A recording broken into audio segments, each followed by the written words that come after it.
بسم اللہ الرحمن الرحیم۔ السلام علیکم۔ مفلسی اور ثروت مندی کتاب کا سلسلہ جاری ہے۔ خود کو خدا کے سامنے غریب و محتاج سمجھنا۔ اللہ تعالیٰ نے قرآن مجید میں انسانوں کو اس کے حقیقی فقر و غربت کی طرف متوجہ کرتے ہوئے نہایت واضح الفاظ میں انہیں اپنا محتاج قرار دیتے ہوئے فرمایا: اے لوگو، تم اللہ کے محتاج ہو اور اللہ تو بے نیاز لائق ستائش ہے۔ یقیناً جب انسان اپنے ذاتی فقر و محتاج ہونے کی طرف متوجہ ہو جائے تو کبھی ثروت مندی کی بنا پر غرور و تکبر میں مبتلا نہ ہوگا، بلکہ خود کو مال و دولت کا مالک سمجھنے کے بجائے اپنے پروردگار کو حقیقی مالک سمجھے گا، اور یہی نظریہ اسے مال و ثروت کے خطرات سے بچانے میں مؤثر ہوگا۔ غربت و تنگ دستی کے بارے میں سوچنا۔ اللہ تعالیٰ نے قرآن مجید میں دنیاوی زندگی کا ایک کلی قانون بیان کرتے ہوئے ارشاد فرمایا: ہم ان دنوں کو لوگوں کے درمیان پھیرتے ہیں۔ اس آیت مبارکہ سے اس حقیقت کی طرف رہنمائی ملتی ہے کہ دنیاوی زندگی میں کبھی کوئی شخص کسی ایک حالت میں ہمیشہ باقی نہیں رہتا، بلکہ کبھی وقت گزرنے کے ساتھ ساتھ مالدار اور ثروت مند شخص غریب بن جاتا ہے اور غریب شخص ثروت مند بن جاتا ہے۔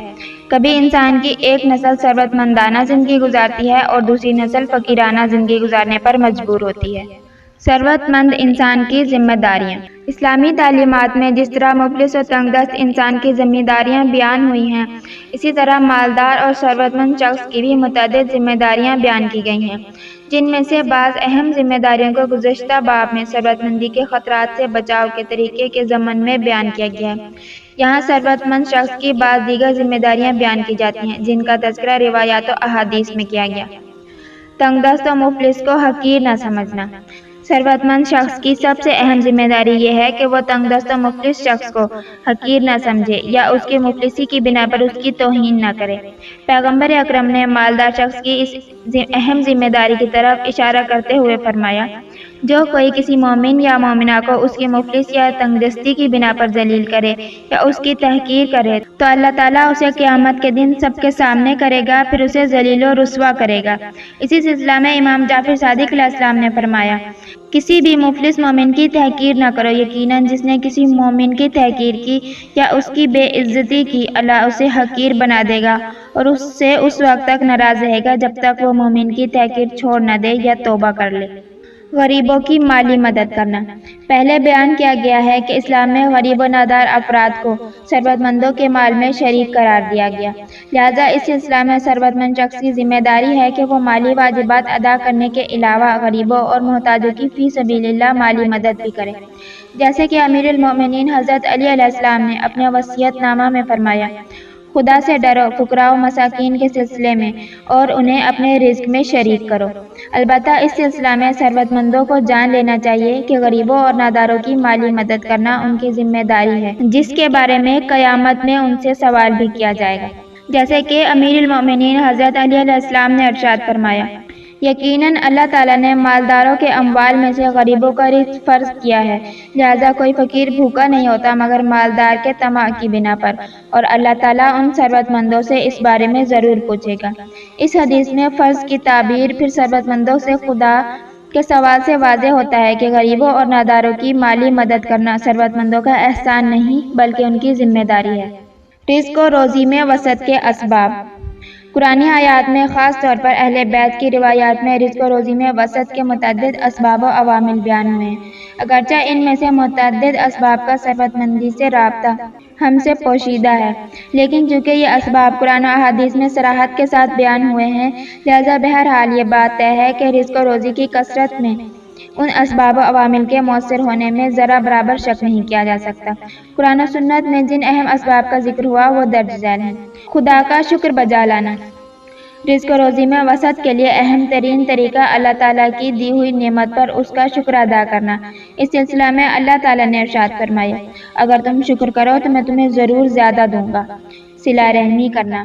صلہ رحمی سے مراد عزیز و اقربا اور رشتہ داروں کے ساتھ اچھے تعلقات قائم کرنا، ان کی غمی و خوشی میں شریک ہونا، ان کے حالات سے آگاہ رہنا، ان کے ساتھ قطع تعلقی سے گریز کرنا۔ معصومین علیہ السلام کی احادیث میں صلہ رحمی کی متعدد مادی و معنوی فوائد، برکات اور ثمرات بیان کیے گئے، جن میں سے ایک اہم ترین فائدہ رزق میں اضافہ ہے۔ رسول خدا نے ارشاد فرمایا، جس شخص کو یہ بات پسند ہو کہ اللہ اس کی عمر کو طولانی کرے اور اس کے رزق میں وسعت پیدا کرے تو اسے چاہیے کہ صلہ رحمی کرے۔ امیر المومنین حضرت علی علیہ السلام نے قدر طولانی حدیث میں رزق و روزی میں اضافہ کے اسباب بیان کرتے ہوئے فرمایا، کیا میں تمہیں ایسی چیز کے بارے میں نہ بتاؤں جس سے رزق میں اضافہ ہوتا ہے؟ سب نے کہا، ہاں بتائیے اے امیر المومنین۔ پھر فرمایا، صلہ رحمی رزق میں اضافہ کا سبب ہے۔ حضرت امام محمد باقر علیہ السلام نے بھی صلہ رحمی کو رزق کی وسعت کا سبب قرار دیتے ہوئے ارشاد فرمایا، صلہ رحمی سے اعمال پاکیزہ ہوتے ہیں، مصیبتیں دور ہوتی ہیں، مال و دولت میں اضافہ ہوتا ہے، انسان کی عمر طولانی ہوتی ہے اور اس کے رزق میں وسعت آتی ہے اور اہل و عیال میں محبوب بناتی ہے۔ لہٰذا انسان کو چاہیے کہ اللہ سے ڈرے اور اپنے رشتہ داروں کے ساتھ تعلقات قائم رکھے۔ امام جعفر صادق علیہ السلام نے فرمایا، یقیناً صلہ رحمی سے اعمال پاکیزہ ہوتے ہیں، مال و دولت میں اضافہ ہوتا ہے، قیامت کے دن حساب میں آسانی ہوتی ہے اور مصیبتیں دور ہوتی ہیں اور رزق میں اضافہ ہوتا ہے۔ اسی طرح ایک اور حدیث میں امام جعفر صادق علیہ السلام نے ارشاد فرمایا، صلہ رحمی سے اخلاق اچھا ہوتا ہے، سخاوت آتی ہے، نفس پاکیزہ ہو جاتا ہے، رزق میں اضافہ ہوتا ہے اور موت میں تاخیر ہوتی ہے، یعنی عمر میں اضافہ ہو جاتا ہے۔ اس کے برعکس عزیز و اقربا اور رشتہ داروں کے ساتھ قطع تعلقی کرنا غربت و تنگ دستی کا سبب ہے، جیسا کہ اس سلسلہ میں پہلے بیان کیا گیا ہے۔ امام حسین علیہ السلام کی زیارت کرنا۔ سید الشہداء حضرت امام حسین علیہ السلام کی زیارت میں متعدد دنیاوی و اخروی فوائد پوشیدہ ہیں، جن میں سے ایک اہم ترین دنیاوی فائدہ رزق میں اضافہ ہے۔ امام جعفر صادق علیہ السلام نے ارشاد فرمایا، امام حسین علیہ السلام کی زیارت ترک نہ کرو اور اپنے دوستوں کو بھی زیارت کی سفارش کرو، اسی طرح اللہ تعالیٰ تمہاری عمر میں اضافہ اور تمہارے رزق میں کثرت کر دے گا اور خدا تمہیں کامیابی کی زندگی عطا فرمائے گا اور تمہیں کامیابی ہی کی حالت میں موت دے گا اور تمہارا شمار کامیاب لوگوں میں سے ہوگا۔ محمد بن مسلم نے حضرت امام محمد باقر علیہ السلام سے نقل کیا کہ آپ علیہ السلام نے فرمایا، ہمارے شیعہ امام حسین علیہ السلام کی قبر کی زیارت کو جائیں، یقیناً ایسا کرنے سے رزق میں اضافہ ہوتا ہے۔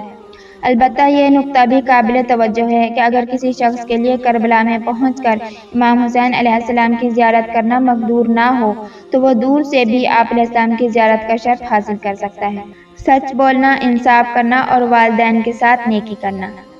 رسول خدا نے ارشاد فرمایا، جسے بھی بات کرنے میں سچائی، رفتار میں انصاف، والدین کے ساتھ نیکی اور صلہ رحمی نصیب ہو جائے، اس کی زندگی زیادہ ہو جاتی ہے، رزق زیادہ ہو جاتا ہے، عقل صحیح کام آتی ہے اور قبر میں فرشتوں کے سوالات کے وقت صحیح جواب دے گا۔ امیر المومنین حضرت علی علیہ السلام نے رزق و روزی میں اضافہ کے اسباب بیان کرتے ہوئے فرمایا، جھوٹی قسم اٹھانے سے اجتناب کرنا رزق میں اضافہ کرتا ہے۔ نیز آپ ہی نے حق بات کو رزق میں اضافہ کرنے کا سبب قرار دیتے ہوئے ارشاد فرمایا، حق بات سے رزق میں اضافہ ہوتا ہے۔ تقوی اختیار کرنا۔ تقوی سے مراد یہ ہے کہ انسان اپنی زندگی کے تمام امور میں اپنے خالق و مالک پروردگار کو مد نظر رکھے اور اپنے ہر کام اسی کی رضا کے لیے انجام دے۔ قرآن و احادیث میں تقوی اختیار کرنے کو رزق و روزی میں اضافہ کا سبب قرار دیا گیا۔ اللہ تعالیٰ نے ارشاد فرمایا، اور اگر ان بستیوں کے لوگ ایمان لے آتے اور تقوی اختیار کرتے تو ہم ان پر آسمان اور زمین کی برکتوں کے دروازے کھول دیتے۔ رسول خدا نے ارشاد فرمایا، جو کوئی پسند کرتا ہے کہ اس کی زندگی طولانی ہو اور اس کے رزق میں اضافہ ہو تو اسے چاہیے کہ اللہ تعالیٰ سے ڈرے، صلہ رحمی کرے، یعنی رشتہ داروں سے اچھے تعلقات قائم کرے، نیک نیتی اور اچھا اخلاق۔ رزق و روزی میں اضافہ کا ایک نہایت مؤثر سبب دوسروں کے ساتھ برتاؤ میں نیکی اور خوش اخلاقی کا لحاظ کرنا۔ متعدد روایات و احادیث میں اس سبب کا ذکر کیا گیا۔ چنانچہ حضرت امام علی علیہ السلام نے ارشاد فرمایا، انسان نیک نیتی اور اچھے اخلاق سے اپنی ہر حاجت مثلاً اچھی زندگی، جگہ کی امنیت اور وسعت رزق کو پا لیتا ہے۔ اس حدیث سے واضح ہوتا ہے کہ انسان اخلاقی لحاظ سے جتنا زیادہ خوش اخلاق ہوتا جائے گا اتنا ہی اس کے رزق میں اضافہ ہوتا جائے گا۔ حضرت امام محمد باقر علیہ السلام نے بھی نیک نیتی کو رزق کے اضافے میں سبب قرار دیتے ہوئے ارشاد فرمایا، جس کی نیت اچھی ہو اس کے رزق میں اضافہ ہوگا۔ حضرت امام جعفر صادق علیہ السلام نے خوش اخلاقی کے مادی فوائد کو بیان کرتے ہوئے فرمایا، اچھا اخلاق رزق میں اضافہ کرتا ہے۔ اسی طرح آپ ہی نے ارشاد فرمایا، ہمسائے کے ساتھ اچھا سلوک کرنا رزق میں اضافہ کا سبب ہے۔ اسی طرح امام موسیٰ کاظم علیہ السلام نے اپنے صحابی حشام کو تاکید کرتے ہوئے ارشاد فرمایا، اے حشام مہربانی اختیار کرو، کیونکہ مہربانی، نیکی اور خوش اخلاقی سے شہر آباد ہوتے ہیں اور رزق میں اضافہ ہوتا ہے۔ مذکورہ احادیث میں غور کرنے سے واضح ہوتا ہے کہ جس اخلاق کو رزق و روزی میں کثرت کے سبب کے طور پر بیان کیا گیا، وہ صرف اقتصادی امور میں مربوط افراد مثلاً دکاندار کے لیے خریدار وغیرہ کے ساتھ مخصوص نہیں، بلکہ کلی طور پر زندگی کے تمام امور میں معاشرے کے تمام افراد حتیٰ اپنے عزیز و اقربا کے ساتھ خوش اخلاقی سے پیش آنا رزق و روزی میں وسعت و کثرت کا سبب ہے۔